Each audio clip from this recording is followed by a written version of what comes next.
আসসালামু আলাইকুম রহমতুল্লাহি ওবরকাতুহু। সম্মানিত দর্শক, এমন কিছু ঘটনা ঘটছে বাংলাদেশের ভিতরে এবং বাংলাদেশের বাইরে। বিষয়গুলো অত্যন্ত স্পর্শকাতর, কিন্তু এগুলো নিয়ে কথা বলা প্রতিটি নাগরিকের জন্য ফরজে আইন, এটা বলতে হবে। এবং আমরা যে যার অবস্থান থেকে যা জানি এবং যা বুঝি, এই জিনিসগুলো আমাদের অন্যান্য যে সকল ভাই আছেন, বোন আছেন, তাদেরকে বলতে হবে এবং জনমত গঠন করতে হবে। প্রথম কথা হলো যে বাংলাদেশ এই মুহূর্তে রাজনৈতিকভাবে, অর্থনৈতিকভাবে, সামরিকভাবে, কূটনৈতিকভাবে যে দুরবস্থার মধ্যে পড়েছে, বিশ্বাস করেন, ইতিহাসের একজন ছাত্র হিসেবে আমি সাক্ষ্য দিচ্ছি, এরকম সংকট গত 1000 বছর আগে কখনো হয়নি। আমাদের যে অর্থনৈতিক একটা ভিত্তি গড়ে উঠেছিল আওয়ামী লীগ জমানাতে, বিশেষ করে 2022-23 সন অবধি, সেটা রীতিমতো এখন আমাদের জন্য বুমেরাং হয়ে পড়েছে। এই মুহূর্তে প্রায় 130 বিলিয়ন ডলারের মতো আমাদের বৈদেশিক ঋণ আছে। আবার বলছি, 130 বিলিয়ন ডলার আমাদের রিজার্ভ আছে 30 বা 32 বিলিয়ন ডলারের মতো। তাহলে আমাদের বিদেশি ঋণ আছে 130 বিলিয়ন ডলার বা 32 বিলিয়ন ডলার, মোরলেস এরকম। তো শেখ হাসিনা যে সময়টাতে এই দেশটা রেখে গিয়েছিলেন, গত 14 মাসে দেখা গেল গড়ে অলমোস্ট 18 থেকে 20 বিলিয়ন ডলার আমাদের এই ঋণ নতুন করে বেড়েছে। 2 নম্বর হলো যে আমাদের যে এক্সপোর্ট প্লাস আমাদের যে লোকাল কর্মসংস্থানের যে একটা চক্র আছে, অর্থনীতির চাকা আছে, এটা মারাত্মকভাবে ব্যাহত হয়েছে। এই মুহূর্তে যেটা আছে সেটা হলো সরকারের খাত হিসেবে কেবলমাত্র আমাদের জনগণের উপর যে সরকারের লেভিগুলো আছে, ট্যাক্সগুলো আছে, সেই ট্যাক্স কালেকশন করার হাতিয়ার আছে, কিন্তু আয় না থাকলে তো ট্যাক্স দিতে পারবেন না আপনি। ফলে ইনকাম ট্যাক্স, ভ্যাট, আমদানি শুল্ক, এগুলোর উপর সরকারকে নির্ভর করতে হচ্ছে। অন্যদিকে জনগণ তাদের যে দৈনন্দিন জীবনযাত্রা যে অবস্থার মধ্যে পৌঁছে গেছে, আপনি সব জায়গাতেই কান্নারোল পাবেন। ধনী, দরিদ্র, মধ্যবিত্ত, মানে প্রত্যেকটা মানুষ যন্ত্রণায়, সুতীব্র যন্ত্রণায় তারা যেভাবে কাতরাচ্ছে, এই কান্না, এই বেদনা, এই হাহাকারে জাতিকে কোথায় নিয়ে যায়, কোনো অনির্ধারিত গন্তব্যে নিয়ে যায় আমরা জানি না। এরপর যেটা হলো যে এই মুহূর্তে আমাদের রাজনৈতিক যারা শক্তি আছেন, বিশ্বাস করেন কোনো রাজনৈতিক শক্তির মধ্যে এই পুরো জাতিকে ঐক্যবদ্ধ করার মতো, জাতির মধ্যে একটা আশা সঞ্চার করার জন্য হ্যামিলনের বাঁশিওয়ালার মতো করে সবাইকে মোহাবিষ্ট করার মতো একজন সিঙ্গেল নেতা রাজনৈতিক অঙ্গনে নেই। বরং এই রাজনৈতিক অঙ্গনে এখন এত বিরক্তিকর লোকের আমদানি হয়েছে, এদের অনেককে দেখলে মেজাজ ঠিক রাখা যায় না। এরা যখন এসে বলে আমি আপনাদের নেতা, তখন আপনার মেজাজটা কেমন লাগে আপনি একবার একটু চিন্তা করুন। নেতাকে দেখলে তো নেতা বলবে না, তো দেখলেই মনে হবে সে নেতা। তো এরকম অনেক রাজনৈতিক অঙ্গনে যাদের নেতৃত্বের যোগ্যতা তো দূরের কথা, মানে আকার আকৃতি, চেহারা, সুরত, কথাবার্তা, শিক্ষা দীক্ষা, কর্মকাণ্ড, এমনভাবে এই রাজনৈতিক অঙ্গনে কিছু মানুষ, সাধারণ মানুষের মধ্যে বিরক্তি তৈরি করে ফেলেছে যে মানুষ ক্রমশ ধৈর্যহারা হয়ে পড়েছে। রাজনৈতিক অঙ্গন গেল, অর্থনৈতিক অঙ্গনের কথা, ব্যবসা বাণিজ্যের কথা আগে বললাম। এরপরে আমাদের যে কূটনৈতিক সমস্যা প্লাস নিরাপত্তাজনিত সমস্যা। তো নিরাপত্তাজনিত সমস্যায় ধরেন দেশের যে আইনশৃঙ্খলা রক্ষাকারী বাহিনীগুলো আছে, পুলিশ, আনসার, ভিডিপি, বিজিবি, তারপর একেবারে সর্বোচ্চ পর্যায়ে মিলিটারি, প্রত্যেকটা জায়গায় গত 14 মাসে এমন একটা অবস্থা তৈরি হয়েছে, বিশ্বাস করেন, আল্লাহ আমাদের এই দেশটা যে এখনও কীভাবে টিকে আছে, হয়তো 18 কোটি মানুষের মধ্যে বেশিরভাগ মানুষ নিরপরাধ। তারা নামাজ কালাম পড়ে, দোয়া দরুদ পড়ে, বা মন্দিরে যায়, গির্জাতে যায়, প্যাগোডাতে যায়।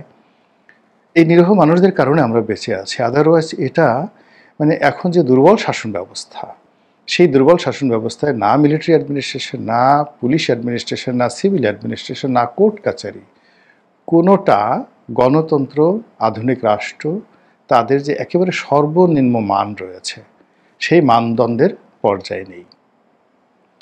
ফলে এখান থেকে একটা হাহাকার তৈরি হয়ে গেছে। এরপরে যে ভয়ঙ্কর যে অবস্থা, সেটা হলো আমাদের সীমান্তগুলোতে রীতিমতো একটা সীমান্তে যুদ্ধ চলছে, আমাদের সঙ্গে নয়, তবে সে যুদ্ধের আজ আমাদের গায়ে লাগছে দীর্ঘদিন ধরে।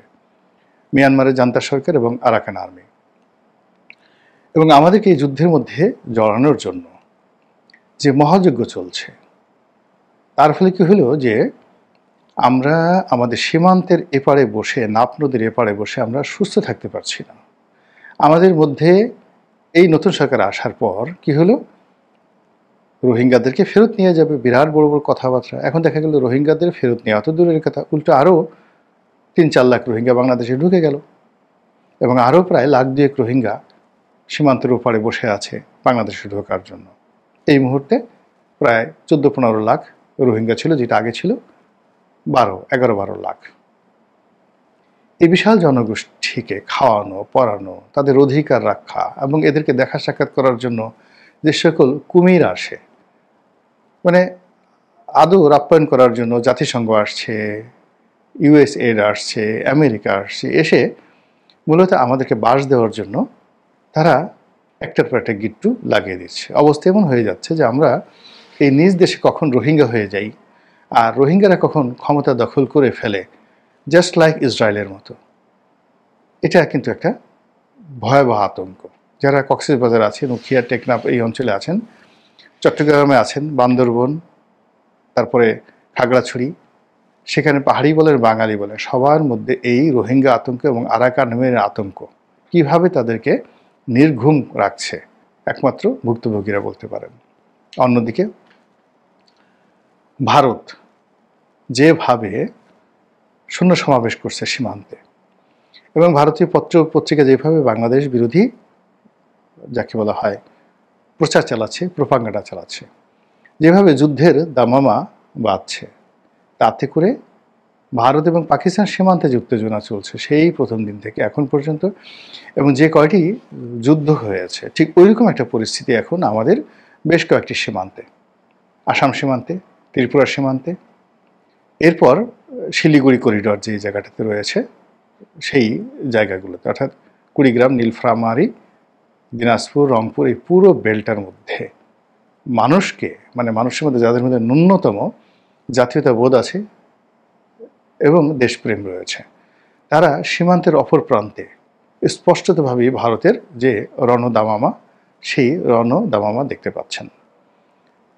আমরা জানি যে আমাদের যে রাজনৈতিক সংকট, সেই রাজনৈতিক সংকটে আওয়ামী লীগ অত্যন্ত গুরুত্বপূর্ণ একটা অংশ। আওয়ামী লীগের মূল নেতৃত্ব এখন ভারতে আছে, এবং ভারত সরকার তাদেরকে তাদের কবজায় রেখে যেভাবে নিজেদের স্বার্থ আদায় করা যায় তারা তো সেই কাজই করবে।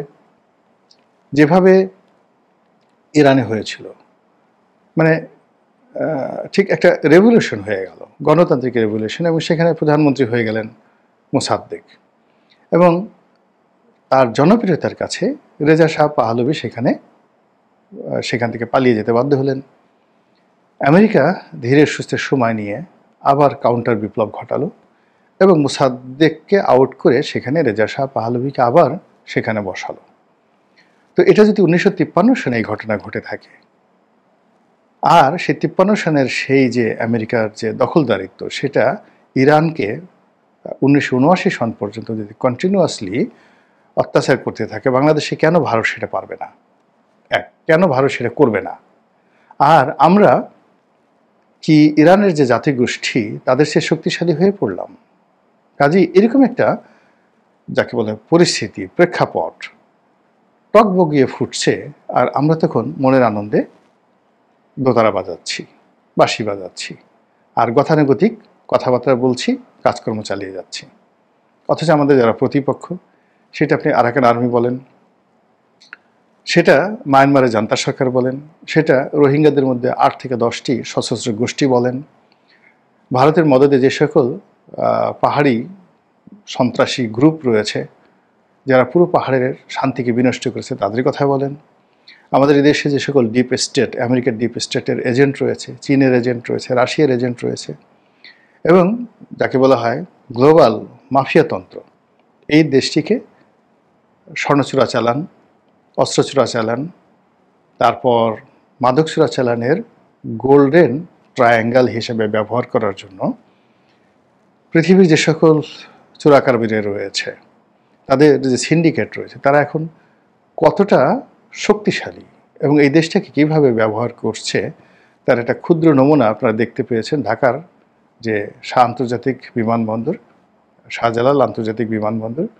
এখানের কার্গো ভিলেজে একদিকে আগুন লাগছে, আর অন্যদিকে এই কার্গো ভিলেজের মধ্যে সবচেয়ে সুরক্ষিত যে অস্ত্র ভাণ্ডার, যেখানে আগ্নেয়াস্ত্রগুলো রাখা হয় আমদানিকৃত। এখন এই আগ্নেয়াস্ত্র পাবলিকের না মিলিটারির না নৌবাহিনীর নাকি অন্য কোনো পুলিশ বাহিনীর, সেই তথ্য জানার অধিকার আমাদের নেই, কিন্তু আমরা যেটা জেনেছি এখান থেকে অস্ত্র লুট হয়ে গেছে। যেভাবে এই বিপ্লবের মধ্যে 8,500 অস্ত্র লুট হয়ে গেছে, যেভাবে বাংলাদেশে স্নাইপার রাইফেল ঢুকেছে, সেই স্নাইপার রাইফেলের গুলিতে বহু মানুষ হতাহত হয়েছে। আবার এখন সেই রাইফেলগুলো খুঁজে পাওয়া যাচ্ছে না, কারা এগুলো কোথায় নিয়েছে। এই যে অস্থিরতা চলছে, এই যে ঘটনাগুলো ঘটছে, এটার পরিণতি কি হতে পারে? আপনি চিন্তা করুন যে অতীতে সেই একদিকে পলাশির যুদ্ধের কথা চিন্তা করেন, যে আপনি বাংলার মসজিদে নবাব সিরাজউদ্দৌলা বসে আছে, অন্যদিকে রবার্ট ক্লাইভ শূন্য নিয়ে বসে আছে। তো একদিকে সীমান্তে যদি এরকম যুদ্ধ থাকে বা শূন্য এসে বসে থাকে, তখন যারা রাষ্ট্র পরিচালনা করেছিলেন তাদের কি ঘুম ছিল? আর এখন আমরা কি করে ঘুমাই বলেন তো?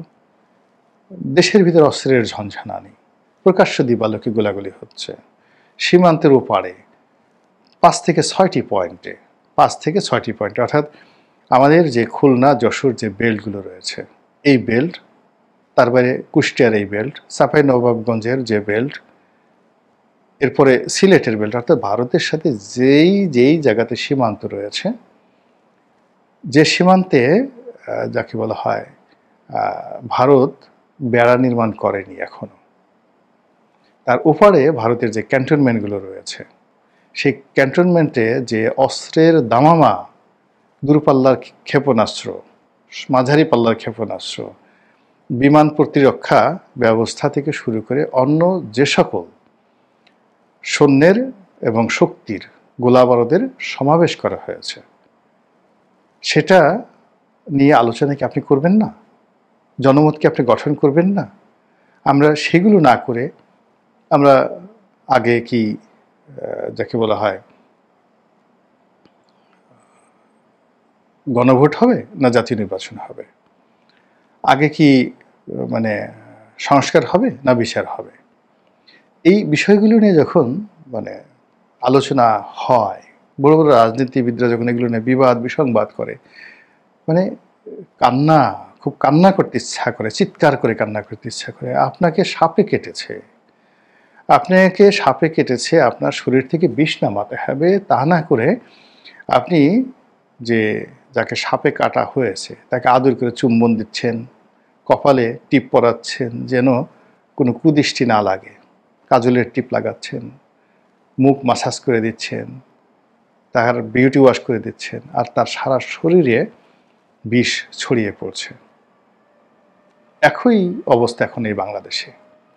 এমন কতগুলো সমস্যা, সেই সমস্যাগুলো বললাম অর্থনীতি, সেই সমস্যা আইন শৃঙ্খলা, সেই সমস্যা রাষ্ট্রীয় প্রশাসন ব্যবস্থা, সেই সমস্যা দেশের জনগণের যে ধৈর্য, বোঝার ক্ষমতা, সহনশীলতা, সেই সমস্যা সীমান্তের ওপারে অস্ত্রের ঝনঝনানি, সেই সমস্যা দেশের মধ্যে অবৈধ অস্ত্রের ঝনঝনানি, সেই সমস্যা আন্ডারওয়ার্ল্ডের ডনদের যাকে বলা হয় অবাধ বিচরণ, কোর্ট কাছারিতে প্রকাশ্যে গুলি করে মেরে ফেলা হচ্ছে, কোনো ক্লু খুঁজে পাওয়া যাচ্ছে না, কাউকে ধরা যাচ্ছে না। তো এই যে অবস্থা, এই যে এর মধ্যে যারা নমিনেশন কিনছেন, নমিনেশন পেয়েছেন, নমিনেশন দিতে চাচ্ছেন, ইলেকশন করতে চাচ্ছেন, সব মিলিয়ে না কি একটা অসুস্থ পরিবেশ না? পবিত্র কালামে রব্বানি আল কোরআন, এই মহাগ্রন্থের অন্যতম একটি সূরা, প্রধানতম একটি সূরা এবং সবচেয়ে দীর্ঘ যে সূরাটি কোরআনের যে অলৌকিকত্ব এবং কোরআনের যে জীবনধর্মী বাস্তবতা, যা কিনা আপনাকে আমাকে অন্ধকারের পথ থেকে আলোর পথে নিয়ে যায়, সেই সূরা বাকারার কিছু সাদামাটা কাহিনী আপনাদেরকে বলবো। এটা কোনো তাফসীর নয়, এটা একজন পাঠক হিসাবে আমার একান্ত অনুভূতি, এবং আমি নিজের আগ্রহ থেকে এই সূরাটি পড়েছি, তাফসীর পড়েছি, আরবি পড়েছি। তারপর এই সূরার যে অংশগুলো তেলাওয়াতে আমার খুব যাকে বলা হয় প্রচণ্ড রকম একটা আত্মতৃপ্তি লাগে। পুরো সূরাটাই ভালো লাগে, কিন্তু কিছু কিছু অংশ যাকে বলা হয় মনে হয় যে আমি পড়ার সঙ্গে সঙ্গে আমার ভিতরে একটা হৃদম তৈরি হয়ে যায়। পৃথিবীর যে কোনো সঙ্গীতের তুলনায় আমার কাছে মনে হয় এর চাইতে উত্তম আর পুলক সৃষ্টিকারী কোনো সঙ্গীত হতে পারে না, এর চাইতে কোনো মর্মবাণী হতে পারে না, এর চেয়ে কোনো সান্ত্বনার বাণী হতে পারে না। হৃদয় এবং চিত্ত, মন এবং মস্তিষ্ক ভালো করার জন্যে যদি কোনো ঔষধ থাকে, সূরা বাকারার অনেকগুলো আয়াত আমার কাছে ঠিক সেই ঔষধের মতো মনে হয়।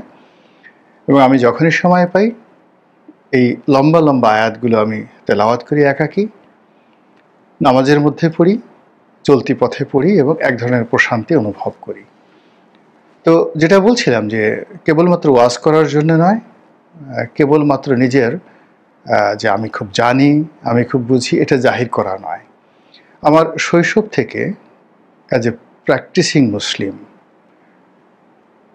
একেবারে শিশুকাল থেকে আমাকে যেভাবে ধর্মকর্ম শেখানো হয়েছে, বিশ্বাস করতে শেখানো হয়েছে, আস্থা স্থাপন করতে শেখানো হয়েছে আল্লাহর প্রতি, তারপর কোরআন পড়তে শেখানো হয়েছে, পরবর্তীতে যখন অন্যান্য জ্ঞান অর্জন করেছি, অন্যান্য ধর্ম নিয়ে পড়াশোনা করেছি, আধুনিক বিজ্ঞান নিয়ে, ইতিহাস নিয়ে যতটা সম্ভব পড়াশোনা করার চেষ্টা করেছি, দেশ বিদেশ ভ্রমণ করেছি, এবং কোরআনে যে সকল অঞ্চল ভ্রমণের কথা বলা হয়েছে সে সকল অঞ্চল ভ্রমণ করেছি। সেখানকার মাটি এবং মানুষের গন্ধ পাওয়ার পর এই পবিত্র কোরআনুল কারীম এবং এর যে সূরা বাকারা, এটা আমার কাছে কি অনুভূতি তৈরি করেছে, এটাই খুব সংক্ষেপে আপনাদের কাছে প্রকাশ করব।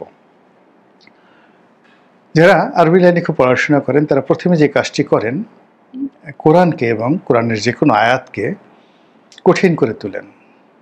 এখানে লাহানে জলই হয়নি, উচ্চারণটা ঠিকমতো হয়নি, তারপর এখানে এটার অর্থ এভাবে আছে, ওটার অর্থ এভাবে আছে, এভাবে পড়লে গুনাহ হবে, এভাবে পড়লে গুনাহ হবে। এই কথাগুলো জীবনকে যারা খুব কঠিন করতে চান, ধর্মকে যারা খুব কঠিন করতে চান, আমি তাদের সঙ্গে বিনয়ের সঙ্গে দ্বিমত পোষণ করেছি। এর কারণ হলো আরবি ভাষাটা বেশি দিনের পুরনো নয়। আপনি যদি বেশিরভাগ লোককে জিজ্ঞাসা করেন যে আচ্ছা বলেন তো, মুহাম্মদ রাসূলুল্লাহ সাল্লাল্লাহু আলাইহি ওয়াসাল্লাম যেই সময়টাতে জাজিরাতুল আরবে এলেন, ঠিক সেই সময়টাতে আমরা সবাই জানি জের জবর পেশ ছিল না।